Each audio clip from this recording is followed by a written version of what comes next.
इलाके में, और यही लोग सबसे ज़्यादा इस तरीके के घटना कर रहे हैं। और उनको लगता है कि ये घटना करने से जल्दी से उनको पुलिस में भर्ती हो जाएगा, और पुलिस में भर्ती होने के बाद फिर ऐसी घटना करते हैं तो उनको एक आतंक का और मिल जाएगा। ये सब मुझे लग रहा है इस तरीके की घटना के पीछे ये कारण है। और एक चीज़ मैं आप लोगों को बताना चाहता हूँ कि ये सरकार आने के बाद मुझे ये लगने लगा कि अब काफ़ी हद तक पुलिस को फ्री हैंड कर दिया गया है। आप लोग समझ रहे हैं ना, फ्री हैंड कर दिया गया है। और पुलिस और इस फ्री हैंड में जो कार्रवाई करना है उसके लिए वो पूरी तरह सिलेंडर नक्सलाइट पर निर्भर हो गई।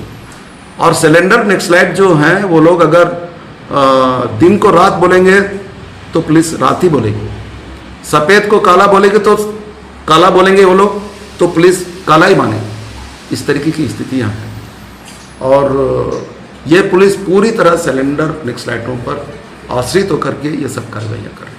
और ये सिलेंडर नक्सलाइट क्या है, हो सकता है कि उस इलाके में, उन्हीं इलाकों में ये लोग काम कर रहे हैं जहाँ ये लोग पहले काम करते रहे। हो सकता है किसी के साथ कोई दुश्मनी रहा हो या कोई भेदभाव रहा हो, आपसे दुश्मनी भी निकाल रहे हो, ये भी कारण हो सकता है। पर पुलिस को उन पर इतना निर्भर होकर के ये सब कार्रवाई करना और ये उचित नहीं है। उसका नतीजा हम लोग देख रहे हैं, ये जो पीड़िया की घटना है और भी बहुत सारी घटनाएं इस तरीके की हो रही है। इसके लिए वो जिम्मेदार है और पुलिस भी जिम्मेदार है। और अभी तो हमारे पास ये भी जानकारी है कि कई ऐसे गांव हैं जहां, जैसे पुसनार गांव है, वहाँ कोई जवान लड़के नहीं हैं, एक आध कोई पुरुष भी है तो एक अधेड़ उम्र का या वृद्ध, बाकी सारे जवान या तो जेल गए हैं या तो कहीं ख़त्म हो गए हैं या तो कहीं पलायन कर गए हैं। ये स्थितियाँ सचमुच उचित नहीं है, बिल्कुल ठीक नहीं है। मैं अंत में अवश्य आप लोगों के मार्फत मैं अपील करना चाहता हूँ कि ये जो घटना, इस तरीके की घटना हम लोग पिछले 20 वर्षों से लगभग देख रहे हैं। जब से सलवा जुलूम शुरू हुआ, इतना नरसंहार, इतनी आगजनी, इतनी हिंसा, वो अभी भी बदस्तूर जारी है। और ये जो हिंसा है, ये बर्बादी रुकनी चाहिए। ये बिल्कुल बस्तर के लोगों के हित में नहीं है, इस एरिया के हित में नहीं है। मैं तो माओवादियों से भी अपील करना चाहता हूँ, माओवादियों से अपील करना चाहता हूँ, ये जो आप लड़ाई लड़ रहे हो, बंदूकों की लड़ाई, इस लड़ाई से बस्तर के लोगों को कोई फ़ायदा नहीं होने वाला। बिल्कुल, अब तक कोई फ़ायदा नहीं, अभी भी आगे नहीं होने वाला, बिल्कुल नहीं होने वाला। आप बाद में इतिहास आपको कहीं ना कहीं गुनाहगार साबित कर सकता है और करेगा। इतिहास से कोई बच नहीं सकता। इसलिए हम उनसे अपील कर रहे हैं कि आप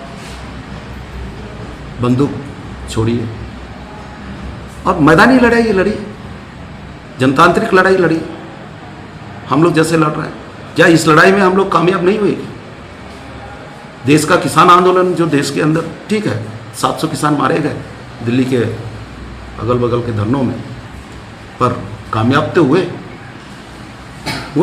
हम लोग भी इस बस्तर के अंदर नहीं हुए।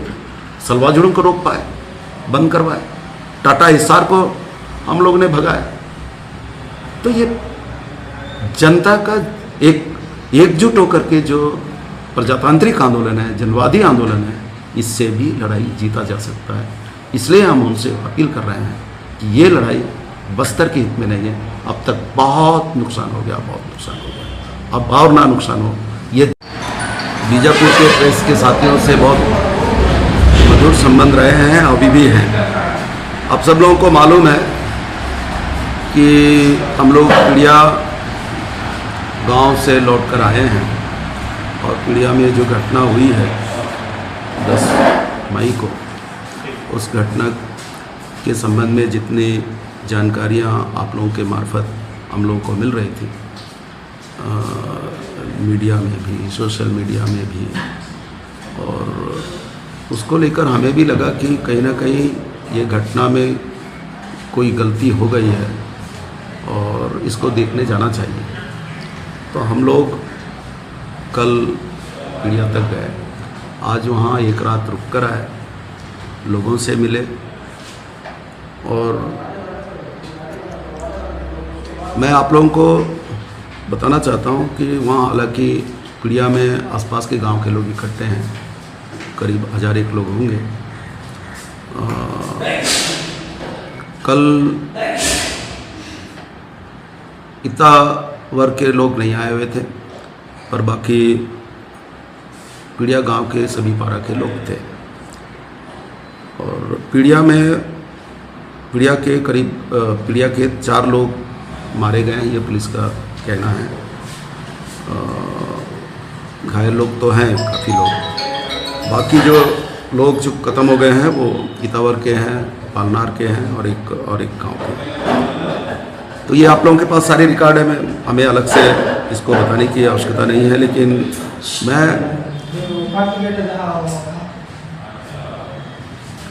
जो चीज़ आप लोगों के नोटिस में लाना चाहता हूँ वो ये कि आप लोगों ने काफ़ी लिखा पढ़ा, काफ़ी दिखाया और इससे मुझे लगा कि सरकार भी समझ रही है कि कहीं गलती हो गई। मेरा उस दिन इंडिया टीवी के बहस में एक बीजेपी का प्रवक्ता भी शामिल था, तो वो तो कुछ एक तरह से अप्रत्यक्ष रूप से स्वीकार भी कर रहा था कि कुछ गलती तो हो गई, लड़ाई में होता है, ये भी कह रहा था। और निश्चित रूप से पुलिस के अंदर के जो लोग हैं, बड़े अधिकारी भी इस बात को स्वीकार कर रहे हैं कि गलतियां हो गई, पर वो तो पुलिस को बचाने की कोशिश करेंगे जो हमेशा होता रहा।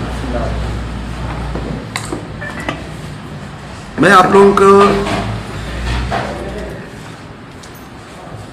ये बताना चाह रहा हूं कि जो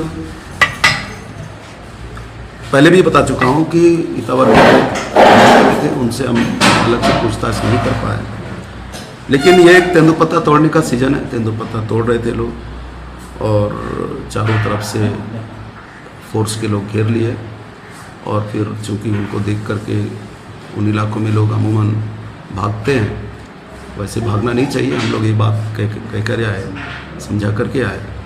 तो कुछ लोग ये भी सवाल कर रहे थे कि नहीं भागने से घर के अंदर रहने से भी तो निकाल करके मार ही देते हैं, तो आखिर हम क्या करें। तो लोग भागे और वो उधर दक्षिण के हिस्से में भागे, वहाँ एक पहाड़ है और वहाँ ये लोग सोचे कि यहाँ सुरक्षित है, तो उस तरफ भी फोर्स दी और वहीं घेर करके इन सबको मार डाला। और उसमें 3 लोग तो एक पेड़ पर चढ़ गए थे, वहीं पेड़ पर ही उनको मार डाला। और एक जो आप लोगों को क्या बताएं, जो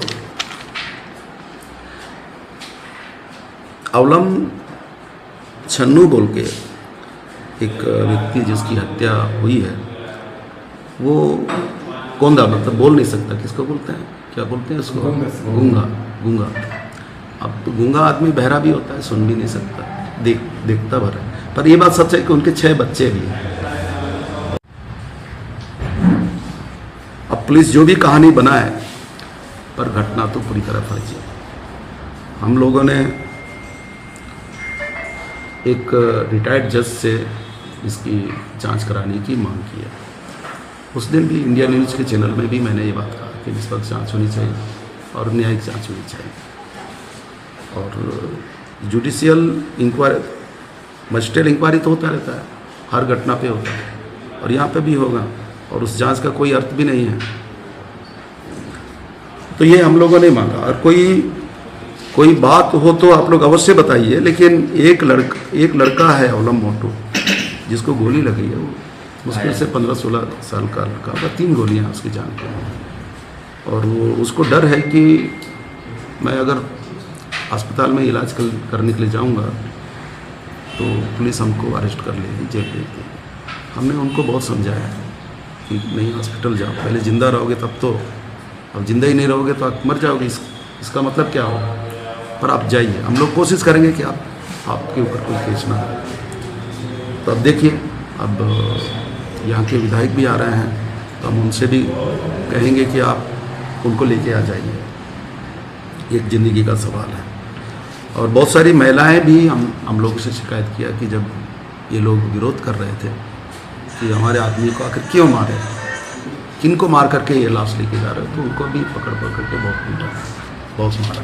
एक बहुत बूढ़ी 75 वर्ष की एक महिला है, वृद्ध महिला है, अवलंबको, उसने तो यहाँ तक बताया कि मैं जब यही सवाल करी तो मुझे लात से खूंदा गया, गिर गई, उसके बाद मेरे हाथ पकड़ करके घसीट के ले गए काफ़ी दूर तक। तो ये बहुत सारी महिलाओं का इस तरीके के किस्से हैं।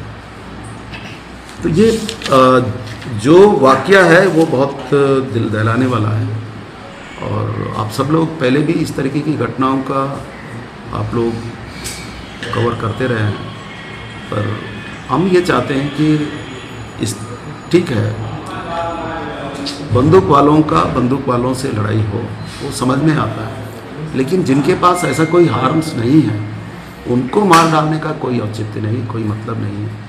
और एक चीज़ मैं आप लोगों के नोटिस में लाना चाहता हूँ कि जितने भी इस तरीके की घटना पिछले जो हम 3-4 महीने में देख रहे हैं, इस बीजापुर के अंदर भी और हमारे यहाँ भी और नारायणपुर में भी, जहाँ भी माओवादी ग्रस्त एरिया है अभी पूरी तरह, और यहाँ जो लोग मार रहे हैं, हम लोग इससे पहले भी कांग्रेस हुकूमत में के समय भी देखे,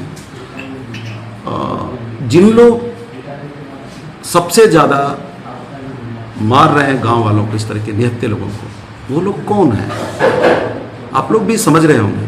वो वही लोग हैं जो सिलेंडर करके पुलिस में आए, जो अभी अब आप बताइए जिनके 6 बच्चे हों, जो आदमी बोल नहीं सकता, सुन नहीं सकता, वो नक्सली संगठन में रह करके क्या करेगा? सवाल ये क्या करेगा? उनको भी मारे। और ये जो 4 लोग जो मारे गए हैं, इनके सबके बच्चे, छोटे छोटे बच्चे, पुष्पा आपने देखा होगा, बहुत छोटे छोटे बच्चे, और सबके 2 बच्चे 3 बच्चे, और बहुत ही छोटे, करीब कोई 2 साल का, 6 महीने के, ऐसे बच्चे। और बहुत दुख होता है उनकी पत्नियों को देखने के बाद, बच्चों को पा करके आए। तो अब कई लोग, अब क्या बताएं, जो लोग पेड़ पर चढ़े थे, जो लोग चश्मदीद हैं, वो लोग कह रहे थे कि हमको मत मारो, वही पेड़ पर से ही कह रहे थे कि हमको मत मारो मत मारो, फिर भी उन पर गोली चला करके मार डाला। और जो लोग थे बच गए, और मैं तो काफ़ी लोग बचे जिनको पकड़ के ले गए, करीब 78 करीब लोग। तो वो लोग एक जगह होकर के बैठ गए और हाथों खड़ा करके कि मत चला गोली, तो उनको तो खैर नहीं मारे। पर जो लोग कहीं पेड़ पर चढ़ गए थे, कोई छुप गया था, कोई इस तरीके का पुलिस के हिसाब से था, संदेहास्पद स्थिति में कहीं पाया होगा उसको पहाड़ पर, उनको सबको मार डाला। और जो हम लोगों ने देखा सुना उसके हिसाब से ये कि ये घटना तो पूरी तरह फर्जी है। और यूँ भी आप लोग देखिए, 10 बंदूकें जब बताया गया, अगर पुलिस की स्टोरी पर ही हम यकीन करें तो 10, वो भी सारे भरमार बंदूकें। और भरमार के बारे में आप सब लोग जानते हैं कि एक बार भरते हैं और एक ही बार फायर होता है, और दोबारा उसको भरने के लिए कम से कम आधा घंटे तो लगेगा। तो आधा घंटा भर के मारेगा, उसके बाद एक फायर होगा। और पुलिस कहानी बताती कि 6 बजे से लेकर के शाम 6 बजे तक फायरिंग होती रही। तो ये भरमार बंदूक वाले से लड़ने में उनको कितना 10-12 घंटे लग गए। ये गजब कहानी है, इसको कैसा आप विश्वास करोगे बताइए। और भरमार बंदूक से कोई लड़ाई होती है? मुझे तो लग रहा है कि ये भरमार बंदूकें यही पहले भी ये बंदूकें आप लोगों के सामने शो ही करते हैं पुलिस वाले, वही बंदूकें हैं, अलग से कुछ नहीं है। और वो अभी अगर उनको चलाना अभी आप भर के भी चलाओगे तो चलेगा भी नहीं, वो बंदूक